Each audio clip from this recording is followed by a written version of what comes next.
and welcome back to my book review series where I review textile related books. If you're new here, my name is Chelsea. I'm a textile conservator, appraiser, embroiderer, and lace maker, and I love to collect textile books.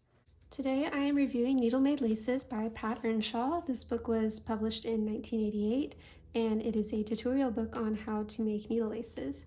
I'm actually working on a needle lace piece right now, so I have a few similar books that I will be reviewing. Out of all the needle lace tutorial books that I read, this one is my second favorite. Alright, starting off with the table of contents, the book starts at the beginning of needle lace in history, which is drawn work. Then this leads to cut work, then reticella, then to Venetian needle laces, and this also includes needle laces made in other countries with a similar technique. Then we move on to needle laces made with different techniques like English needle laces. There's the Hellas tape-based laces, Armenian, Tenerife, Burrado, Limerick, and Carrick-Macross. There's also a glossary, list of suppliers, which isn't particularly relevant nowadays, and then a bibliography and index.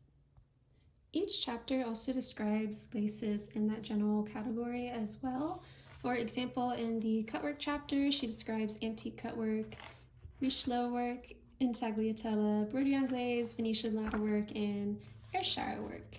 Please excuse any of my pronunciations. So there is a ton of information in here. Each chapter begins with a small bit of history, which I really liked. It then moves on to materials you'll need, and then it goes to the tutorial. There are a ton of really easy to follow drawings, and her writing does a good job of explaining what is happening. I'm much more of a visual learner, so it is important for me to have a lot of drawings in a tutorial book. That being said, it is really hard to pick up in the middle of the book and just start trying to learn about Venetian laces.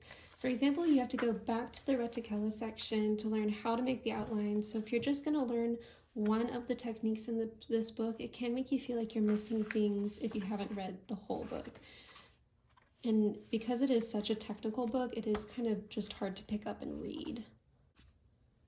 Lastly, there are a lot of helpful tips in this book, and I definitely learned a lot from it, but I do feel like it's missing some of the basic things, like how to start and stop a thread you're working on. I feel like there should have been a chapter explaining the basics that could be used across multiple techniques and then gone on to the specific laces.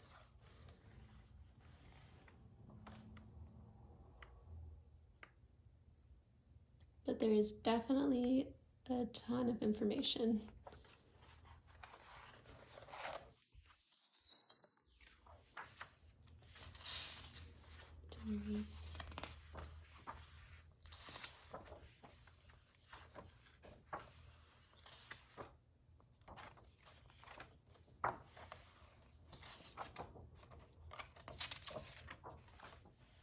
I definitely think this is a really great book to have if you're trying to learn needle lace techniques. It has tutorials for so many different types of laces, so it is a really great catch-all book. Although I did much prefer a book by Jacqueline Peter called A Practical Guide to Needle Lace when I was learning the actual technique, which I will be reviewing soon. But this book has so many different types of techniques, I would definitely highly recommend buying it. And I hope that helps. As always, make sure to like and subscribe. I will be posting more reviews. In the meantime, you can find tutorials on my YouTube page, or you can go check out what I'm doing on my Instagram pages at Chelsea Rose Studio and at Gentle Arts Textiles. Thanks, bye!